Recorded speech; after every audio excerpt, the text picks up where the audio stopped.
In a sit-down interview with VOA, Ghanaian President Nana Akufo-Addo talked about the economic challenges his government inherited from the previous administration, as well as the implementation of his signature free senior high school program policy for all Ghanaian children. Here's the Ghanaian president with VOA's Peter Clottey. What is the economy we inherited? 3.6 rate of percent of growth. 73% debt to GDP ratio. We were in a deep hole. Getting out of a deep hole is not something that is done overnight. But clearly the foundation, the platform is being laid for a more prosperous, a more vigorous economy. The only way we're going to deal with problems of unemployment, which for me is the major priority in Ghana, is by expanding rapidly the Ghanaian economy and thereby creating more jobs. So you look at virtually all the indices of economic performance and management, and you can see that our administration has made significant steps, advances compared to what we inherited. That is not to say that we don't recognize that there are difficulties.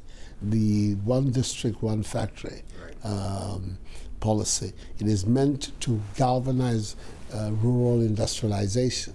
But some of your critics are saying it was just a mere party slogan just to win political power. It's happening.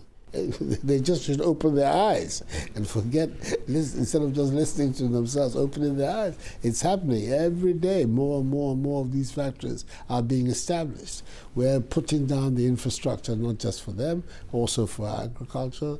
Warehousing is taking place across the country, in every district, so that the surplus, the storage that we've had problems with in the past, now we'll be able to find a way to store our foodstuffs. The buffer stock is also working.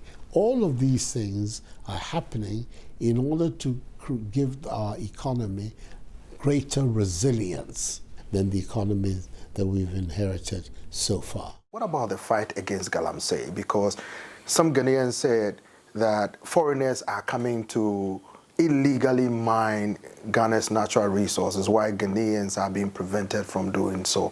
What structures are you putting in place to resolve some of these concerns that Ghanaians have?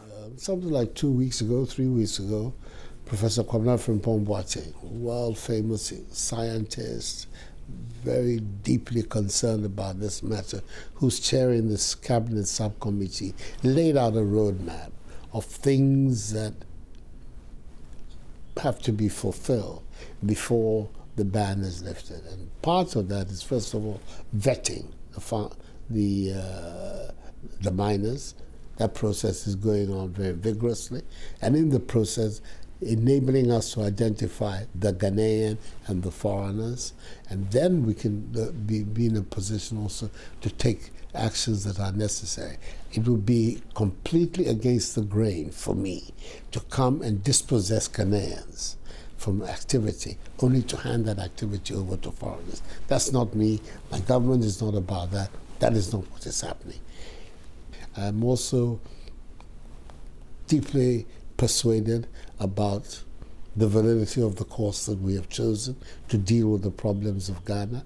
And I sense that the overwhelming majority of Ghanaians are still very strongly behind my government because they see the sincerity with which we are going and also the effectiveness of the measures that we're taking. The most, of course, spectacular success so far has been the senior high school policy. Right.